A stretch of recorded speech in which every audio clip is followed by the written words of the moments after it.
Thank you for tuning in today to The Way to a Wonderful Life. I am Reverend Dr. Henry Lee Bates, coming to you live from Palm Springs, California, teaching from the philosophy of the Mastermind Jesus, the wisdom of the ancients, and the evolutionary science of mind and spirit. Today the title of our message is The Pearl of Great Price. The Pearl of Great Price. A few weeks ago I published a message on my internet site regarding the two most important parables that the Mastermind Jesus gave us. I remember Jesus was teaching us not to look to him to save us, but to look to him to teach us how to save ourselves. And what he was telling us wasn't anything new, because other philosophers before him and other mystics before him had taught pretty much the same thing. But what he was giving us in very simple language and simple words were a guide to create greater happiness and joy and peace in our life, and even greater abundance. So when we look to those teachings of the Mastermind Jesus, we need to look at the mystical significance of them, not just the literal words. So we look at the mystical version of things, we see so much more than words could ever explain. I was so taken with Kamala Harris the other night when she said that we walk with faith, not by sight. And I thought that's probably one of the most metaphysical statements, mystical statements, that any of us will ever find coming out of a politician's mouth. And so I was really, really wonderfully surprised to see it and very happy to see it. And pretty much that is what Jesus is telling us. Look beyond what you can see.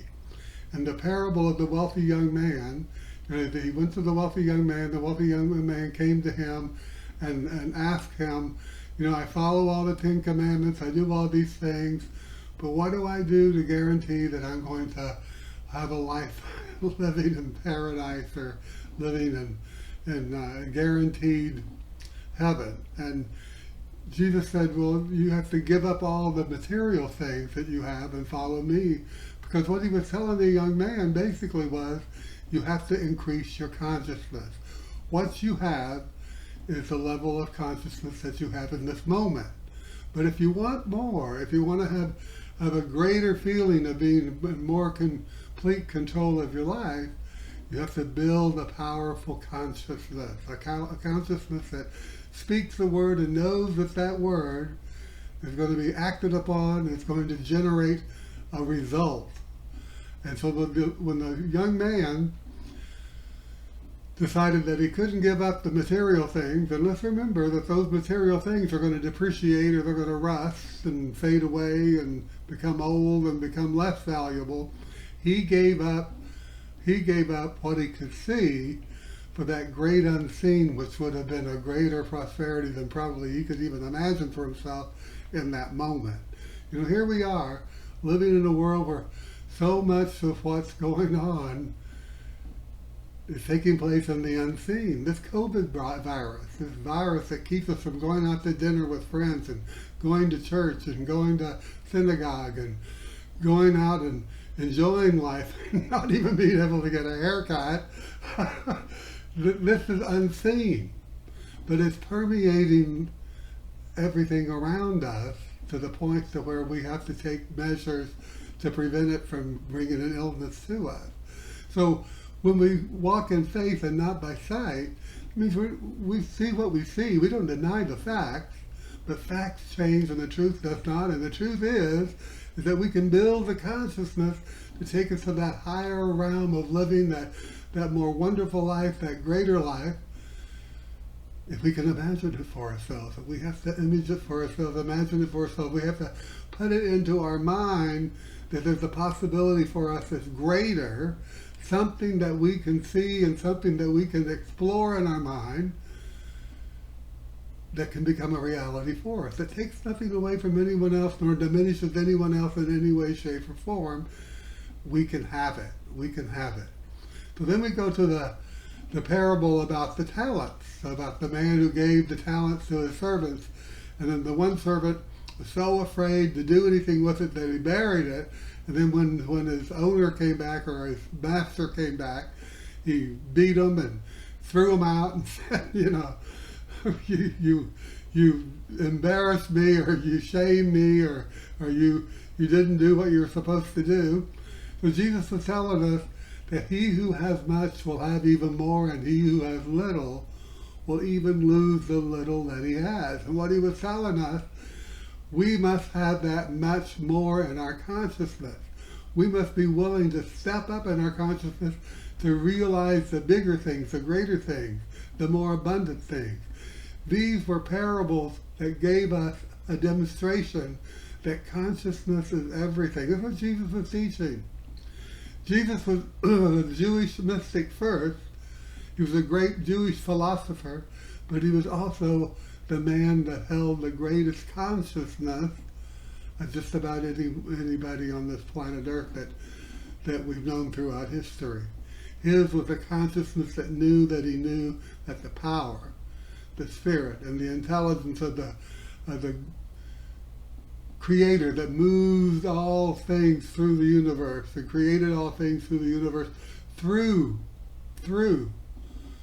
images, imagining, knowing, seeing it first, and then seeing the result of what it is that we see in our mind.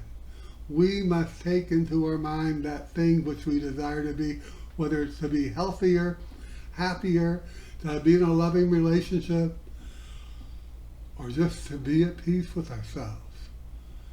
And that doesn't mean we have to go around trying to use whatever power we have to take something away from someone else, because that will never work. That will never work. It's up to us to know that the pearl of great price is consciousness, to build within our consciousness something that will bring us that greater thing, the big things, the greater things still. You know, the great Dr. Frank Richelieu used to say, let's make our best better. Make our best better.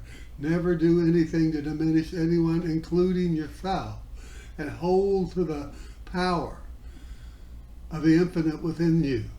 Know that even though each and every one of us may live in a world that teaches us and coaches us and blindsides us with things that hold us to the patterns of history rather than that power within us that will take us out of the realm of just talking about scriptural passages, talking about the things that we want to do, and actually start living to the things that we want to do. It's up to us to take it into our mind to see that greater. We must learn to walk by faith and not by sight, and know that that pearl of great price is nothing physical. It's nothing that we can see, hear, feel, taste, or touch. It's consciousness. It's learning to hold in our mind that there's a power in me that can lift me up to my highest level, but to the highest level that I accept for myself, the highest level that I accept for me. And that's the pearl of great price. Let's seek it, ask for it, knock on the door of our consciousness, and know that each and every one of us can have more, can do more, can be more, and live to that greater achievement that we hold for ourselves in our mind. Let's be at peace with life. Let's enjoy life. Let's know that whatever it is that we're going through now, that we're moving through it, this too shall pass, we read in the scriptures. This is the teaching that teaches us to move through whatever it is that we must move through. And this teaching is taking those simple parables given to us by the mastermind Jesus, and knowing that within those teachings, he was telling us, don't look to me to save you. Learn to save yourself. And even in the scriptures we find, if I don't go away, the Spirit will not come to you. In other words, if I don't go away, you will not take it into your mind to do it for yourself. You'll be seeking me to do it for you.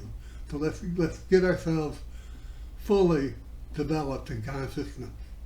Let's know that each and every one of us have the power, we have the intelligence, we have the wherewithal in mind, in spirit, to live the good life, the joyful life, and to claim that pearl of great price right now, right where we are.